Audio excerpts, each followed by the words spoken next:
देखिए, आज हम लोग नया चैप्टर शुरू करने वाले हैं, साझेदार का प्रवेश। साझेदार का प्रवेश। एडमिशन ऑफ पार्टनर या न्यू पार्टनर कहिए। एडमिशन ऑफ न्यू पार्टनर, नए साझेदार का प्रवेश। नाम से ही क्लियर है। नए साझेदार का प्रवेश का मतलब हुआ कि एक साझेदारी व्यवसाय में किसी नए व्यक्ति का शामिल होना। कौन सा चीज? किसी साझेदारी व्यवसाय में पहले से जो साझेदारी व्यवसाय चल रहा है उसमें किसी नए व्यक्ति का क्या हो जाना? शामिल हो जाना। यानी कि कोई नए व्यक्ति को हम व्यवसाय में आने दे रहे हैं साझेदार के रूप में, एक स्वामी के रूप में। मान लीजिए कि ए, बी और सी तीन साझेदार हैं पहले से। उनके द्वारा जो लगाई गई पूंजी है और वो जो साझेदार खुद स्वयं हैं, व्यवसाय को चलाने के लिए वो पर्याप्त नहीं है। ना तो साझेदार ना ही उसके द्वारा लगाई गई पूंजी व्यवसाय को सकुशल रूप से चलाने में वो सक्षम नहीं है। या तो उसकी पूंजी पर्याप्त नहीं है या फिर वो साझेदार खुद सक्षम नहीं है कि हम अपने व्यवसाय को सुचारू रूप से चला सके। तो वैसी परिस्थिति में पुराने सभी साझेदारों की आपसी सहमति से किसी ऐसे नए व्यक्ति को व्यवसाय में शामिल किया जाता है जो व्यवसाय को अच्छी तरीका से क्या कर सके? चला सके। ठीक है, गेट लगा दीजिए। ठीक है, तो अब आगे ध्यान दीजिए इस बात में कि अब आपको मान लीजिए कहेगा कि साझेदार के प्रवेश से आप क्या समझते हैं। अगर ऐसा आपको प्रश्न पूछे तो आप क्या जवाब दीजिएगा? तो जवाब देना है कि जब, गेट लगा दीजिए ना, जब साझेदारी व्यवसाय में मौजूद साझेदार और उनके द्वारा लगाई गई पूंजी यदि व्यवसाय को सुचारू रूप से चलाने में पर्याप्त न हो, सुचारू रूप से चलाने में सक्षम न हो, तो किसी ऐसे नए व्यक्ति को व्यवसाय में शामिल किया जाता है जो उस कमी को क्या कर सके? पूरा कर सके। आ रहा बात समझ में? वर्तमान में मौजूद साझेदार और उनके द्वारा लगाई गई पूंजी यदि व्यवसाय को चलाने के लिए सक्षम ना हो, पर्याप्त ना हो, तो किसी ऐसे व्यक्ति को व्यवसाय में शामिल किया जाता है जो उस कमी को क्या कर सके? पूरा कर सके। तो ऐसे नए व्यक्ति का व्यवसाय में शामिल होना ही नए साझेदार का प्रवेश कहलाता है। कोई दिक्कत इस बात को समझने में? अब नया व्यक्ति जो व्यवसाय में शामिल होगा तो वो पुराने सभी साझेदारों की सहमति से ही व्यवसाय में शामिल होगा। अगर पुराने सभी साझेदार सहमत नहीं है तो फिर नए व्यक्ति को व्यवसाय में शामिल नहीं किया जा सकता है। जैसे मान के चलिए कि ए, बी, सी व्यवसाय में साझेदार हैं पहले से और वो कोई नए व्यक्ति को व्यवसाय में शामिल करना चाहते हैं, डी को मान लीजिए। तो ए, बी, सी सभी साझेदार जब सहमति जता देंगे कि हाँ नए साझेदार डी को व्यवसाय में लाया जाए तो ही डी व्यवसाय में शामिल होगा, अन्यथा नहीं हो सकता है। मान लीजिए ए, बी सहमत है कि ठीक है भाई आओ नए साझेदार डी को हम शामिल करेंगे, लेकिन सी को डी से आपसी कलह है, झगड़ा झंझट है, आपसी मतभेद है, एक दूसरे को देखना नहीं चाहता है। तो फिर एक भी साझेदार यदि अपोज कर दिया कि नए व्यक्ति को व्यवसाय उस जो जिसको आप शामिल करना चाह रहे हैं वो उसका सहमति मैं नहीं दूंगा, तो फिर नए साझेदार के रूप में उस व्यक्ति को प्रवेश नहीं दिया जा सकता है। आया बात समझ में? तो इसीलिए यहाँ पर एक शर्त लगाया गया है कि जब तक पुराने सभी साझेदार सहमति नहीं जताएंगे तब तक नए व्यक्ति को व्यवसाय में शामिल नहीं दिया जा सकता है। इसमें आपको ऑब्जेक्टिव पूछता है कि नए साझेदार का प्रवेश हो सकता है, ऑप्शन देगा आधे से मतलब बहुमत के आधार पर। एक हुआ बहुमत के आधार पर, एक होगा किसी भी एक या दो साझेदार के सहमति से, एक होगा सभी साझेदारों की सहमति से, एक होगा इनमें से कोई नहीं। जी सर। तो सी ऑप्शन दीजिएगा, सभी साझेदारों की सहमति से। जब तक सभी साझेदार की सहमति नहीं होगा नए व्यक्ति को प्रवेश नहीं दिया जा सकता है। ऐसा बहुमत नहीं होगा? बहुमत नहीं। अब ये ना बोले हैं कि 3 साझेदार पुराना है, मान लीजिए कोई 2 साझेदार कह दिया कि डी को प्रवेश देंगे और सी अपोज कर दिया नहीं, तो बहुमत तो है उनके पास। 2 आदमी कह दिया हाँ और एक कहा नहीं, तो बहुमत तो है इसके पास। लेकिन एक भी यदि अपोज कर दिया तो फिर नए व्यक्ति को प्रवेश नहीं दिया जा सकता है। अब तीनों जब तक सहमति नहीं देगा तब तक चौथे को प्रवेश नहीं दिया जा सकता है। आ रहा बात समझ में?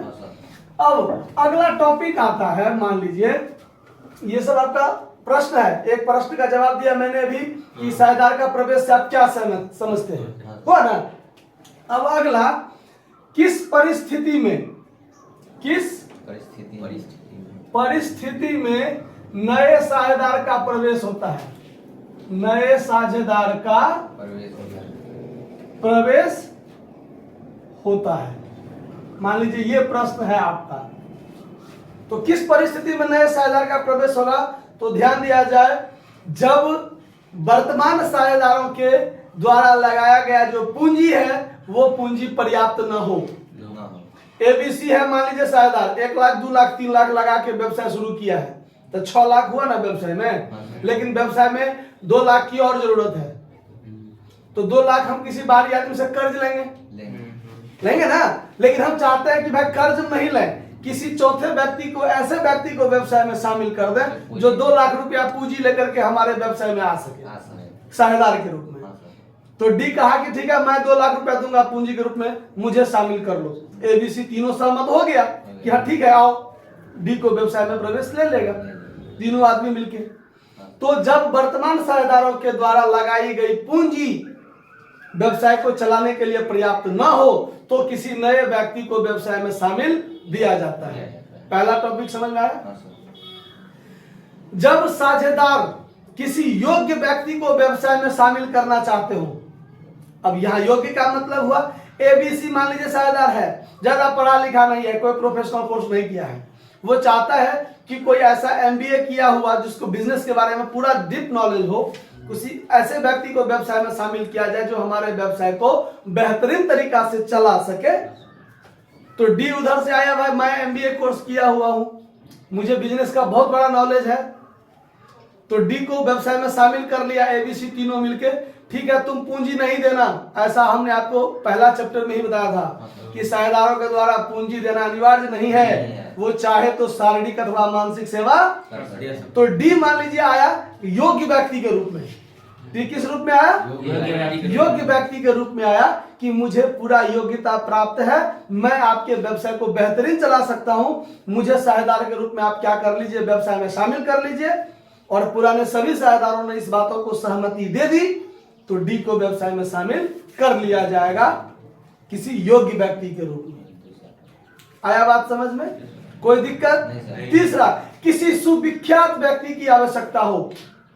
सुविख्यात व्यक्ति का मतलब गुडविल के लिए, हमारे व्यवसाय में तन मन धन तीनों पर्याप्त है व्यवसाय को चलाने के लिए, फिर भी कस्टमर नहीं आ रहा है, मान लिया जाए फिर भी कस्टमर नहीं आ रहा है, तो मान लीजिए अमिताभ बच्चन बहुत नामी है, सचिन तेंदुलकर है, फलाना चिना बहुत सारा बड़े बड़े सेलिब्रिटीज हैं, अगर वो आके कह दे कि मैं आपके व्यवसाय का एक पार्टनर के रूप में रहूंगा, मुझे लाभ में कुछ हिस्सा उसको भी दिया जाएगा, जब तक कि लाभ में हिस्सा नहीं देगा किसी को तब तक वो साझेदार नहीं बन सकता है। ठीक है, साझेदार बनने का जो पक्का प्रमाण है वो है लाभ में हिस्सा मिलना। अगर किसी साझेदार को लाभ में हिस्सा नहीं मिल रहा है और कहा कि आप साझेदार हैं, तो ये भ्रम है, ये गलत है, ये झूठ है। साझेदार होने का पक्का प्रमाण है लाभ में हिस्सा मिलना, ये भी आपका एक ऑब्जेक्टिव होगा कि साझेदार बनने का पक्का प्रमाण क्या है? वेतन मिलना, कमीशन मिलना, लाभ में हिस्सा मिलना, इनमें से कोई नहीं। तो लाभ में हिस्सा मिलना, आपको वेतन कमीशन मिले ना मिले उससे कोई फर्क नहीं है। लाभ में यदि हिस्सा मिल रहा है, चाहे 2% मिल रहा हो, 5% मिल रहा हो, जो ही मिल रहा हो लाभ में हिस्सा, लाभ में हिस्सा मिलने का मतलब है कि आप साझेदार हैं। लाभ में हिस्सा नहीं मिल रहा है इसका मतलब आप साझेदार नहीं है। आया बात समझ में? तो जो भी किसी सुविख्यात व्यक्ति को हम व्यवसाय में शामिल करना चाहते हैं नए साझेदार के रूप में, तब जब उसको लाभ हिस्सा मिलेगा तब। कोई बड़े बड़े सेलिब्रिटीज है वो आके कह दे कि मैं इस व्यवसाय का एक पार्टनर हूं, उसको चाहने वाले जितने होंगे वो उसी दुकान में पहुंचेगा सामान खरीदने। हाँ सर।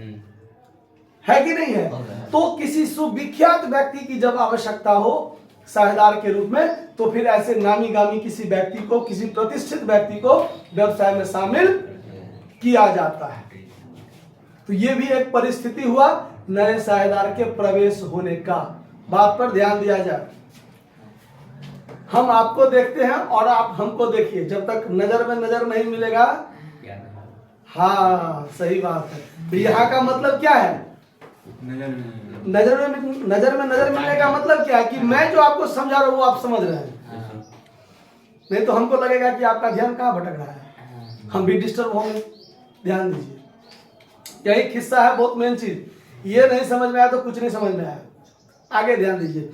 तो पहला कंडीशन मैंने बताया, जब अतिरिक्त पूंजी की आवश्यकता हो तो नए व्यक्ति को शामिल किया जाता है। किसी योग्य व्यक्ति की आवश्यकता हो तो उसे साझेदार बनाया जा सकता है, किसी नए व्यक्ति को।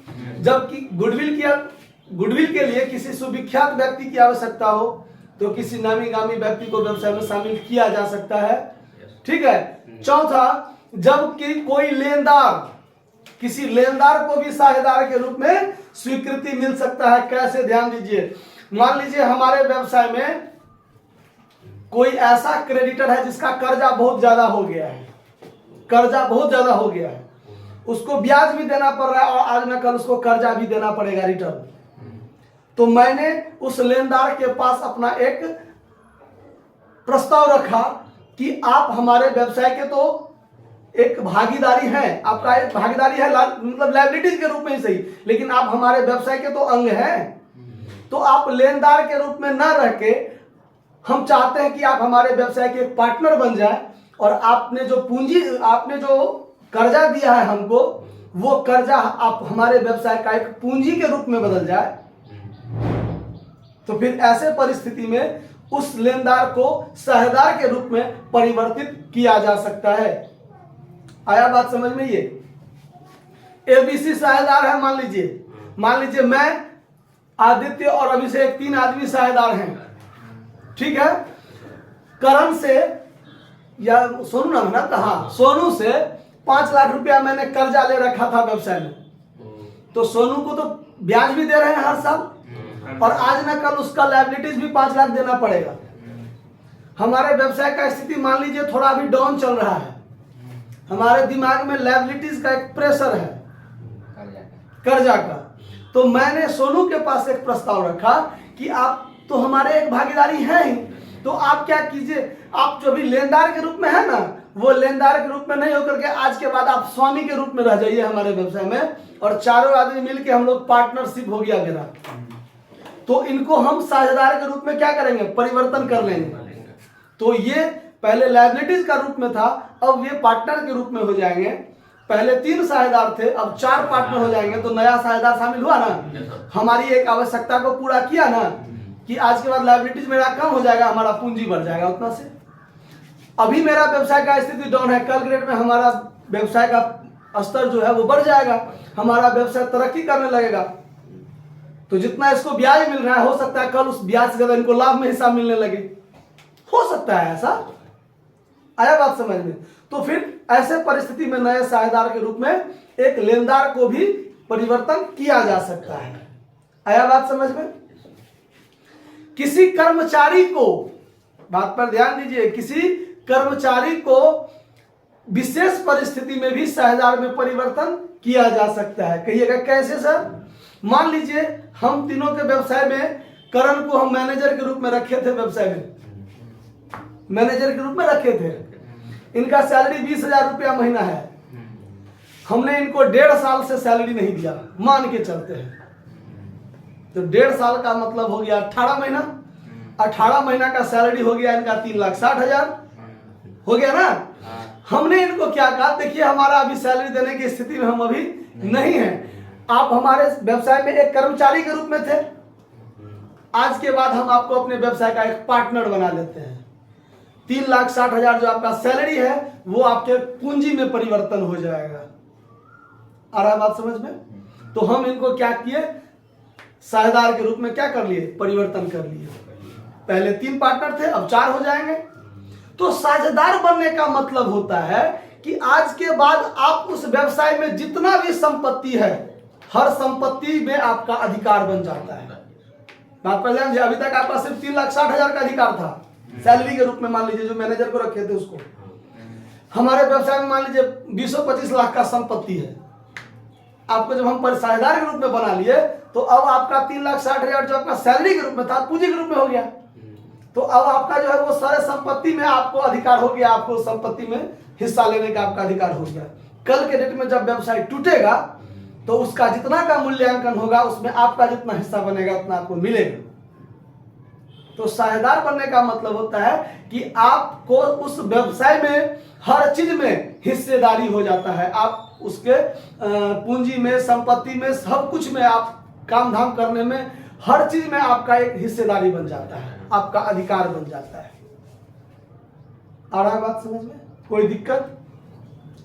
तो 4-5 कंडीशन बताया। जब पूंजी की आवश्यकता हो तो नए साझेदार का प्रवेश होगा, किसी योग्य व्यक्ति की आवश्यकता हो तो नए व्यक्ति का प्रवेश होगा, किसी सुविख्यात व्यक्ति की आवश्यकता हो तो नए साझेदार का प्रवेश होगा। जब किसी लेनदार की स्थिति ज्यादा विकराल हो जाए तो फिर उस लेनदार को भी साझेदार के रूप में परिवर्तन किया जा सकता है। किसी कर्मचारी को विशेष परिस्थिति में जब हम उसके सैलरी देने में असमर्थ हो जाए बहुत दिनों से और उसका एक बहुत बड़ी राशि बन जाता है तो फिर उसको एक प्रस्ताव द्वारा उसको साझेदार में परिवर्तन कर सकते हैं। आ रहा है बात समझ में? कोई दिक्कत?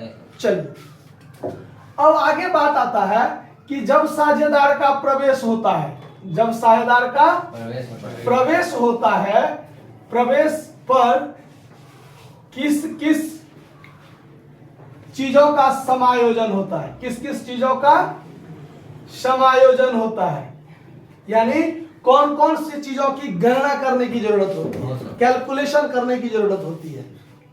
तो सबसे पहला काम होता है नए लाभ विभाजन अनुपात की गणना। परेशानी नहीं हो रहा है? नहीं सर। किसी नए साझेदार के प्रवेश पर लाभ विभाजन अनुपात यानी नया लाभ विभाजन अनुपात की गणना करना पहली जिम्मेदारी होती है, पहला काम होता है। ए भी पहले से साझेदार था, 3:2 अनुपात में लाभ बांटता था। सी को व्यवसाय में प्रवेश दिए तो उसको लाभ में हिस्सा देंगे तब तो वो नया साझेदार कहलाएगा। और सी को जो लाभ में हिस्सा देंगे तो उसको लाभ में हिस्सा कहां से मिलेगा? तो ए और बी में से कुछ कुछ निकाल के सी को दिया जाएगा तब ना सी को लाभ में हिस्सा मिलेगा। पहले तो ए भी 2 आदि बांटता था, अब सी आ गया तो ए भी अपने हिस्से में से कुछ त्याग करके इनको देगा तब ना तीनों साझेदार कहलाएगा। तो पुराने दोनों साझेदार अपने लाभ के हिस्से में से त्याग करके सी को दिए हैं तो इस दोनों का त्याग अनुपात भी निकालना पड़ेगा ना। तो दूसरा काम हो जाता है त्याग अनुपात की गणना करना। पहला काम नए लाभ विभाजन अनुपात की गणना, दूसरा काम त्याग अनुपात की गणना करना, ठीक है।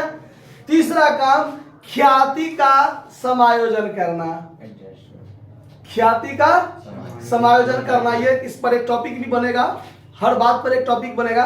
वो ख्याति का समायोजन कैसे होगा वो आगे बताते हैं, ध्यान दीजिए। तो पहला काम हुआ नया लाभ विभाजन अनुपात की गणना करना, दूसरा त्याग अनुपात की गणना करना, तीसरा ख्याति का समायोजन करना, चौथा पुनर्मूल्यांकन खाता तैयार करना यानी संपत्ति एवं दायित्वों का पुनर्मूल्यांकन करना, ठीक है। चौथा, पांचवा जो भी होगा, चौथा या पांचवा अगला समझ लीजिए, वो हो जाएगा पूंजी का समायोजन करना। कौन सा चीज? पूंजी का समायोजन करना। और एक बात और होता है कि बैलेंस शीट में यानी पुराने बैलेंस शीट में जब नया साझेदार आज प्रवेश किया तो आज से पहले का जो बैलेंस शीट है उस बैलेंस शीट में अगर बांटने वाला कोई आइटम हो जैसे general reserve, reserve fund, PL account, undivided profit, workmen compensation fund, अगर ऐसे 4-5 ऐसे आइटम हैं जिसको ध्यान में रखना पड़ेगा आपको। तो ये जो 4-5 आइटम है वैसे आइटम को पुराने साझेदार आपस में पूर्ण अनुपात में क्या कर लेंगे, पुराने अनुपात में बांटेंगे, क्योंकि आज के बाद तो नया में काम होगा। तो ये सब चीज तो पहले से पुराने साझेदार का है, तो साझेदार क्या करेगा, पुराने अनुपात में उसको बांटकर समाप्त कर देगा। हाँ सर। आ रहा है बात समझ में, कोई दिक्कत? नहीं सर। ठीक है। अब इससे आगे ध्यान दीजिए। तो अब इससे आगे क्या होगा, तो जब नया साझेदार प्रवेश करेगा तो कौन कौन से लेखांकन प्रक्रिया को अपनाई जाती है, मतलब जर्नल एंट्री कौन कौन से टॉपिक के लिए क्या क्या जर्नल एंट्री बनेगा, उस पर ध्यान दीजिए। ये हम आपको लिख के समझा देते हैं, तो क्या होगा कि आप लिख लीजिएगा तो समझ में आ जाएगा और याद नहीं करना पड़ेगा, रटना नहीं पड़ेगा। हाँ सर। ठीक है। तो देखिए, नए साझेदार के प्रवेश पर कौन कौन सी जर्नल एंट्री की जाती है। तो सबसे पहला जर्नल एंट्री, जब नया साझेदार कोई प्रवेश करेगा तो अपने हिस्से का पूंजी लाएगा ना, तो सबसे पहला एंट्री बनेगा नए साझेदार के द्वारा, नए साझेदार के द्वारा पूंजी नगद लाने पर। देखिए, नया साझेदार के द्वारा पूंजी, तो व्यवसाय में क्या आया, कैश आया ना, तो जो आती है उसे नाम करो, तो कैश अकाउंट क्या हो जाएगा, और 2 में क्या हो जाएगा, तो जो साझेदार पूंजी लाया उसका पूंजी बढ़ेगा ना, तो पूंजी की खाता किस चीज से खुलती है, क्रेडिट से। तो यहां हो जाएगा 2 न्यू पार्टनर्स कैपिटल अकाउंट। ठीक है, नरेशन लिख देंगे, बीइंग कैश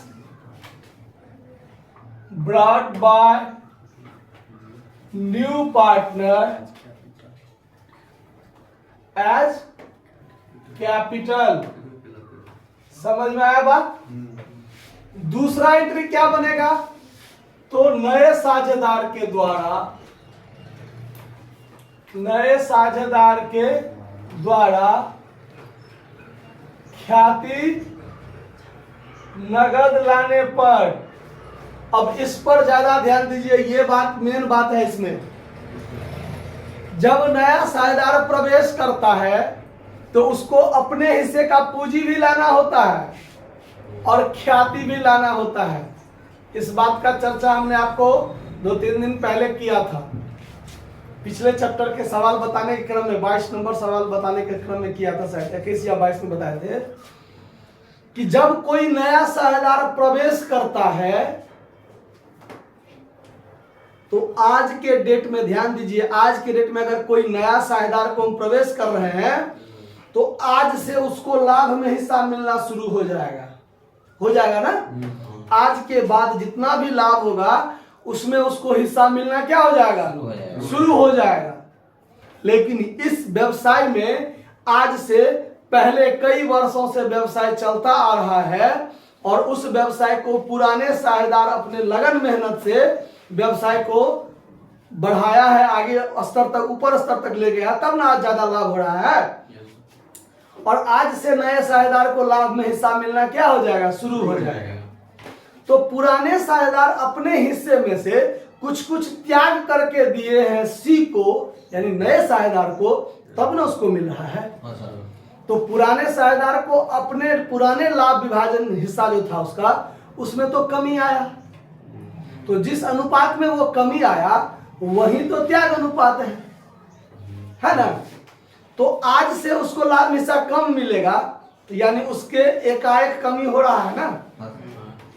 अपने व्यवसाय को बढ़िया स्तर पर ले जाने के लिए पुराने साझेदार ने दिन रात मेहनत किया, तब आज लाभ में उसको हिस्सा मिलेगा नए साझेदार को। जिस दिन व्यवसाय शुरू किया होगा जरूरी तो नहीं है कि उसको उतना लाभ में हिस्सा मिलता, लाभ होता होगा उसको जितना आज हो रहा है। 2-4 साल पहले उतना तो नहीं होता होगा, लेकिन आज ज्यादा लाभ हो रहा है और ज्यादा लाभ में नए साझेदार को हिस्सा मिलेगा।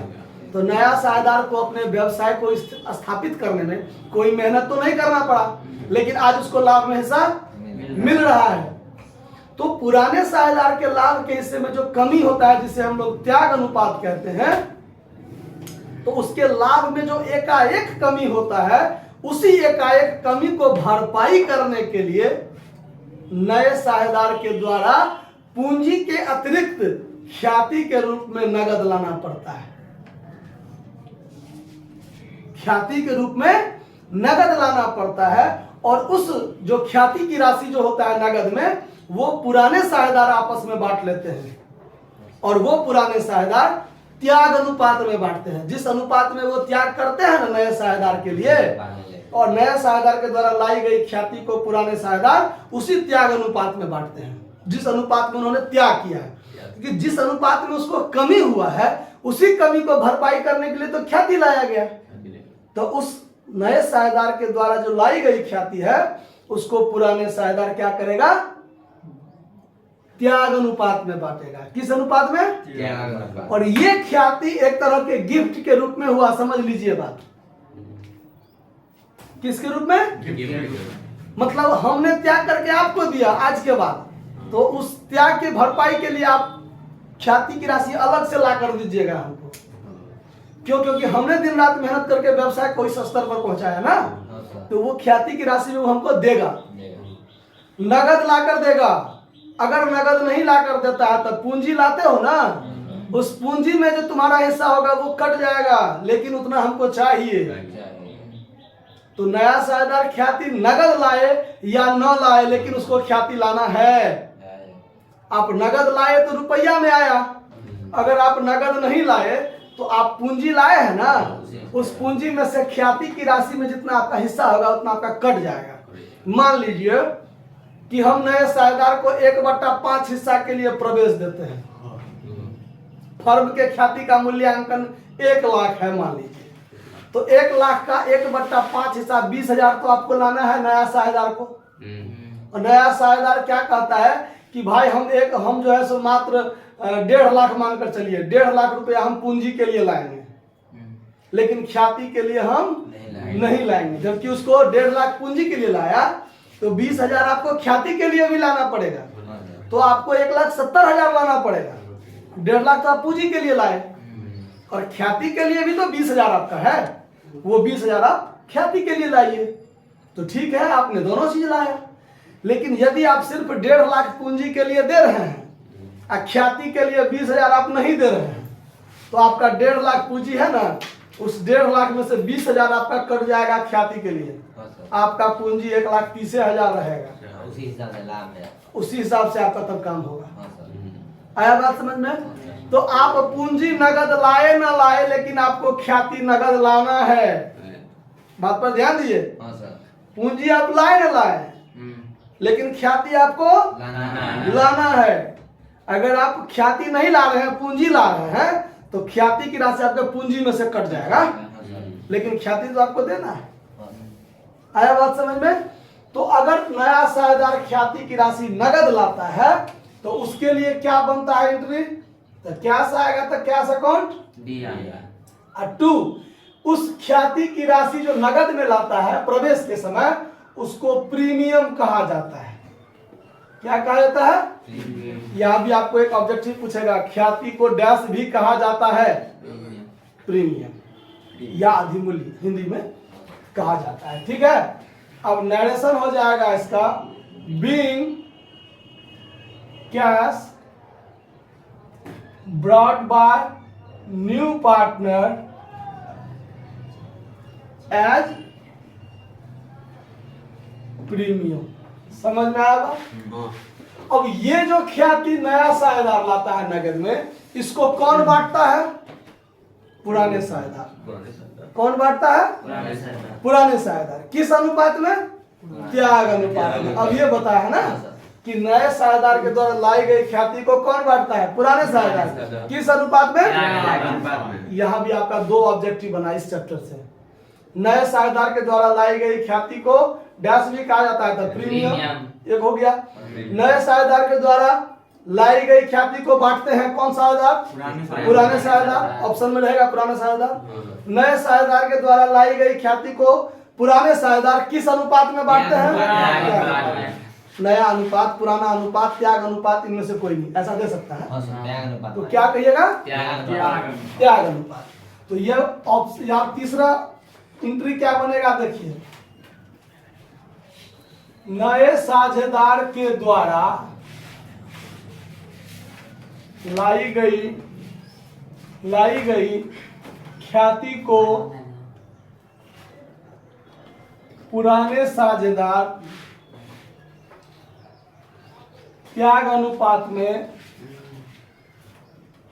अनुपात में बांट लेते हैं।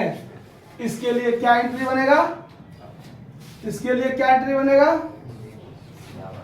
तो प्रीमियम अकाउंट दिया, प्रीमियम अकाउंट और 2 में हो जाएगा कौन चीज, old partners capital account, old partners. अब देखिए यहाँ तो एंट्री का मेन बात है, सूत्र हुआ नहीं है। आपका ओल्ड पार्टनर में ABC रहेगा तो 2H capital 2B capital 2C capital, ऐसे लिखेंगे हम लोग, बांट करके लिखेंगे, ठीक है। नरेशन होगा being amount of premium divided by old partners in their sacrifice ratio, त्याग रेशियो में ठीक है। तो ये एंट्री आप लोग नोट कर लीजिएगा। जो YouTube पर देख रहा है, 1 मिनट, जो YouTube पर देख रहे हैं वो स्क्रीनशॉट कर लीजिएगा। अभी वीडियो को सिर्फ रोकना है और आगे एंट्री है, रोक दीजिए, ठीक है, छोड़िए। देखिए अब इधर, अब चौथा एंट्री, 3 एंट्री तो देख लिया, नए साझेदार द्वारा पूंजी लाने पर, नए साझेदार के द्वारा ख्याति लाने पर, नए साझेदार के द्वारा लाई गई ख्याति को पुराने साझेदारों के द्वारा त्याग अनुपात में बांटा, हो गया। चौथी बात हमने अभी आपको बताया है कि जब नया साझेदार ख्याति नगद नहीं लाएगा, उसको तो लाना है लेकिन नहीं लाएगा तो उसके पूंजी में से ख्याति की राशि को क्या कर लिया जाता है, काट लिया जाता है। तो इसके लिए देखिए क्या होगा, ध्यान दीजिए, नए साझेदार के द्वारा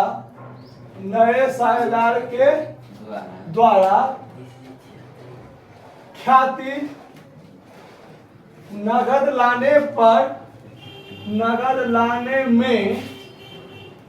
लाने में असमर्थ होने पर, यानी इसको तो नगद में लाना है ख्याति, लेकिन वो ख्याति नगद लाने में क्या है, असमर्थ है, वो नहीं लाता है।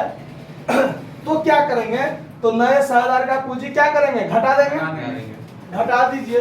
तो साझेदार का पूंजी घटेगा तो डेबिट हो जाएगा ना, तो न्यू क्या, 1 minute, new partners capital account DR और 2, उसका जो पूंजी घटेगा ख्याति की राशि से, तो उसको तो पुराना साझेदार ही बांटेगा, क्योंकि लेगा तो पुराना साझेदार ही, त्याग अनुपात में लेगा। तो यानी आ जाएगा new partners capital account DR to old partners capital account, old partners capital account. यहां लिखेंगे being amount of premium adjusted by partners capital account in their sacrifice ratio, SR लिख दिए हैं, सेक्रीफाइस रेशियो, ठीक है। अब चलिए, तो ये तो हो गया जब नगद नहीं लाएगा तब, और इससे ठीक पीछे चलिए। अब जब नया साझेदार ख्याति की राशि नगद लाता है, उसको पुराना साझेदार बांट लेता है, लेकिन वो प्रीमियम की राशि तो सिर्फ पुराने साझेदार के लिए है। वो पुराना साझेदार चाहे तो उस राशि को व्यवसाय में रहने दे और चाहे तो निकाल ले, ये उसकी इच्छा पर डिपेंड करता है। पुराना साझेदार अपने ख्याति में हिस्सा लिया ना, हाँ सर। प्रीमियम में हिस्सा लिया ना त्याग अनुपात में, हाँ सर। वो तो पहले बोले कि वो तो गिफ्ट के रूप में एक तरह से है, हाँ सर। तो उस पर निर्भर इच्छा पर डिपेंड करता है कि पुराना साझेदार उस प्रीमियम की राशि को व्यवसाय में रहने दे या और चाहे व्यवसाय से क्या कर ले, निकाल ले, ये उसकी इच्छा पर डिपेंड करता है। तो यहाँ पर 5वां एंट्री होगा, यदि कह दे नए साझेदार के द्वारा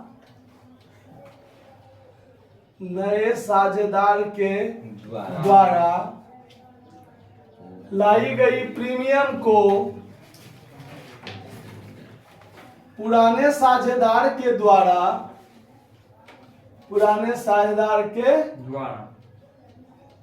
निकाल लेने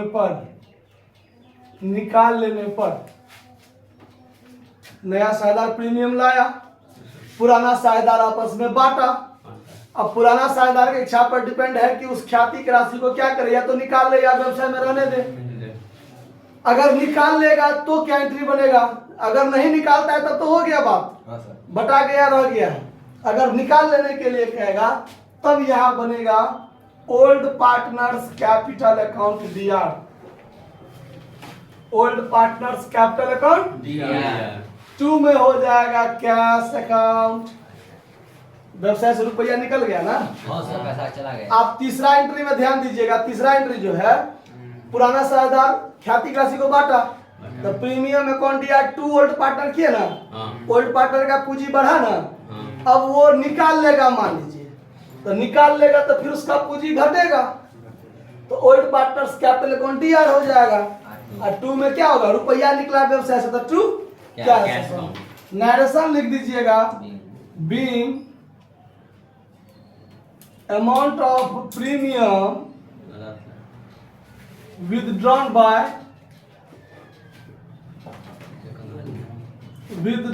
by old partners होगी। समझ में आया बात? हाँ सर। कोई दिक्कत नहीं सर। अब आगे क्या होगा, ध्यान दीजिए। इसी में 2 रंग का बात रह सकता है कि ख्याति की राशि पूरी निकाल लिया चाहे आधे निकाला, तो एंट्री तो सेम होगा, एंट्री सेम होगा। आधा निकालेगा तो अमाउंट आधे डालेंगे, अब पूरा निकालेगा तो जितना हिस्सा हुआ होगा बांट के पूरा निकालेगा। आया बात समझ में? कोई दिक्कत? ठीक है, इसको नोट कर लीजिए, फिर आगे बताते हैं। तो रोक दीजिए। देखिए, अब अगला एंट्री जो बनेगा वो इसके लिए बनेगा जो पिछला बैलेंस शीट में, पिछला बैलेंस शीट में लायबिलिटी साइड में और एसेट साइड में कुछ आइटम होता है बांटने वाला, कुछ आइटम होता है बांटने वाला। उसके लिए क्या एंट्री बनेगा, देखिए, पुराने, उतना बड़का नहीं लिखेंगे, पुराने बैलेंस शीट में, ठीक है, BS दे दिए हैं। पुराने बैलेंस शीट के लायबिलिटीज साइड में, लायबिलिटीज पक्ष में general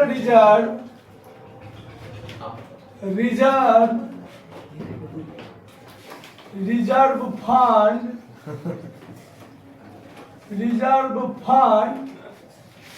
PL account, undivided profit, बताओ, वर्क्समैन कंपनसेशन फंड इत्यादि रहने पर पुराने अनुपात में बांटने पर, पुराने अनुपात में बांटने पर, ध्यान दीजिए, यही बात अच्छा नहीं लगता है, करना कैसे फिर कोई बात डिस्टर्ब नहीं। पुराने बैलेंस शीट के लायबिलिटी पक्ष में, पुराने बैलेंस शीट के लायबिलिटी पक्ष में क्या सब आइटम रह सकता है आपको बांटने के लिए, उस पर ध्यान दीजिए। जनरल रिजर्व रह सकता है, रिजर्व रह सकता है, रिजर्व फंड रह सकता है, PL अकाउंट रह सकता है, undivided profit, workmen compensation fund, लगभग ये 5 आइटम रहेगा। या तो एक दो आइटम भी रह सकता है या सिर्फ एक आइटम भी रह सकता है, लेकिन इससे ज्यादा बात नहीं के बराबर है। नहीं के बराबर। बांटने के लिए इतना बात रह सकता है। हो सकता है जनरल रिजर्व भी हो, या अनडिवाइडेड प्रॉफिट हो, पीएल अकाउंट हो, वर्कमैन सेशन फंड हो, रिजर्व हो, ऐसा कुछ एक या दो आइटम रहेगा मैक्सिमम, लेकिन इतना आइटम अधिकतम रह सकता है। रह सकता है। तो लायबिलिटी साइड में है तो इसका मतलब उसका क्रेडिट सेस होगा। लायबिलिटी साइड में है इसका मतलब इसका कौन सा सेस होगा? क्रेडिट सेस होगा। और इसको बांट कर समाप्त करने के लिए इसको डेबिट करना पड़ेगा। और ये सब जो है वो लाभ का भाग है। किसका भाग? लाभ का भाग। तो इसको लाभ का भाग है तो स्वाभाविक बात है क्रेडिट सेस होगा। इसको बांट कर समाप्त करेंगे तो डेबिट करेंगे। और लाभ को साझेदार आपस में बांटता है ना, तो पुराना साझेदार पुराने अनुपात में क्या कर लेगा? बांट लेगा। तो पुराने अनुपात में बांटने पर हम लिखे दिए हैं। इसके लिए एंट्री क्या बनेगा? ध्यान दीजिए, जितना बात है सबको डेबिट ही होगा। तो general reserve account D R, reserve account D R,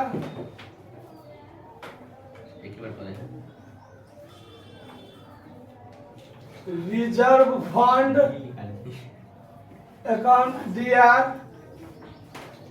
PL account DR,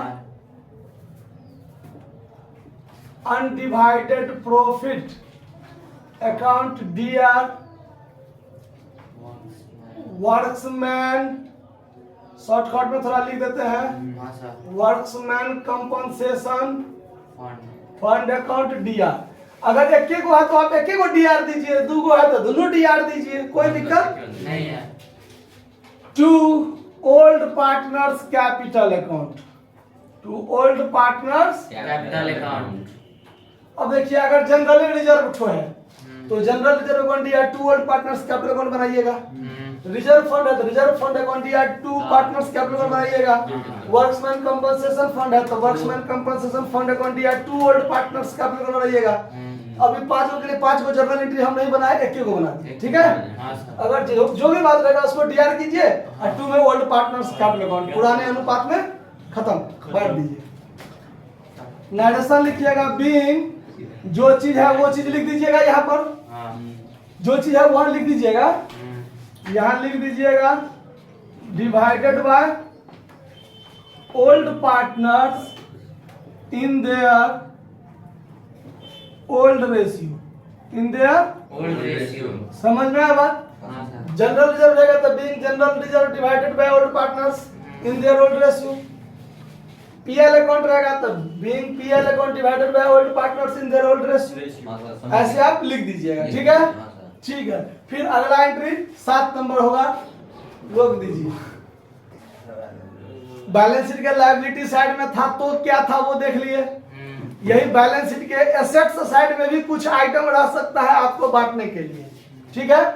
वो कैसे बांटेंगे ध्यान दीजिए। पुराने बैलेंस शीट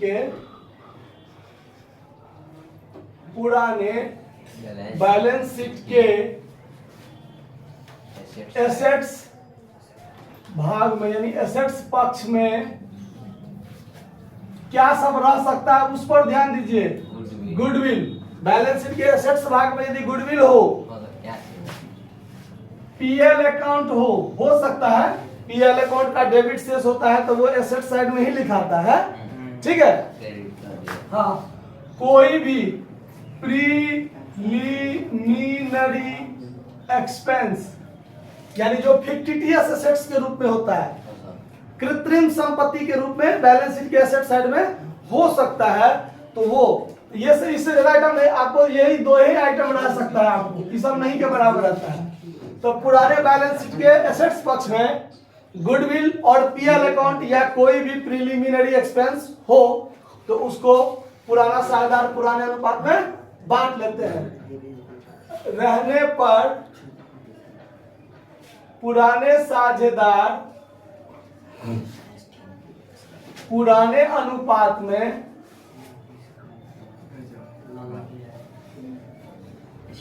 बांटने पर पुराने साझेदार के द्वारा पुराने अनुपात में बांटने पर। तो देखिए, तो ये सब है एसेट्स भाग में, तो इसका मतलब है कि इसका डेबिट शेष है, हाँ सर, उसको बांटकर समाप्त करेंगे तो क्रेडिट करना पड़ेगा। हाँ सर, तो इसको क्रेडिट करेंगे तो साझेदार का पूंजी भी तो घटेगा। हाँ सर, तो पूंजी घटेगा तो साझेदार का पूंजी क्या हो जाएगा? Debit. Old partners capital account DR, और 2 में हो जाएगा गुडविल रहेगा तो गुडविल, पीएल अकाउंट रहेगा, पीएल अकाउंट रहेगा तो पीएल अकाउंट, पीएल अकाउंट, ठीक है। फिर में एक नरेशन हो जाएगा बीइंग, जो है वो लिख देंगे divided by partner, old partner old partner, in their old ratio. कोई दिक्कत? नहीं सर, अब आगे ध्यान दीजिए, 8 नंबर में आपको रिवैल्यूएशन अकाउंट से संबंधित एंट्री है, संबंधित एंट्री है, जो आप पिछले चैप्टर में पढ़ चुके हैं। पिछले चैप्टर में पढ़ चुके हैं। हाँ सर, वही होगा ना। पुराना वीडियो में आप देख सकते हैं, पिछले चैप्टर के वीडियो में रिवैल्यूएशन अकाउंट से संबंधित सारा एंट्री उसमें हम बताए हुए हैं। हाँ सर, बताए मैं। तो वो एंट्री सब आपको इस चैप्टर में इससे आगे आपको बनाना है। संपत्ति जैसे आप कहेगा रिवैल्यूएशन अकाउंट बनाया गया, जब जब साझेदारी फर्म का पुनर्गठन होगा तो पुनर्मूल्यांकन खाता हमेशा खुलेगा। हाँ सर, संपत्ति के मूल्य में वृद्धि कमी, दायित्व के मूल्य में वृद्धि कमी, रिवैल्यूएशन अकाउंट से संबंधित प्रॉफिट या लॉस, उसको भी पुराने साझेदार पुराने अनुपात में क्या कर लेंगे? बांट लेंगे। ऐसा आपने पिछले वीडियो में देखा है। तो हो गया, इससे ज्यादा आपको एंट्री इस चैप्टर में नहीं होगा। अब सवाल जो बनाएंगे हम लोग 1 से आगे, वो फिर अगले वीडियो में देखेंगे। वीडियो अच्छा लगा हो तो लाइक शेयर कमेंट कीजिएगा। धन्यवाद।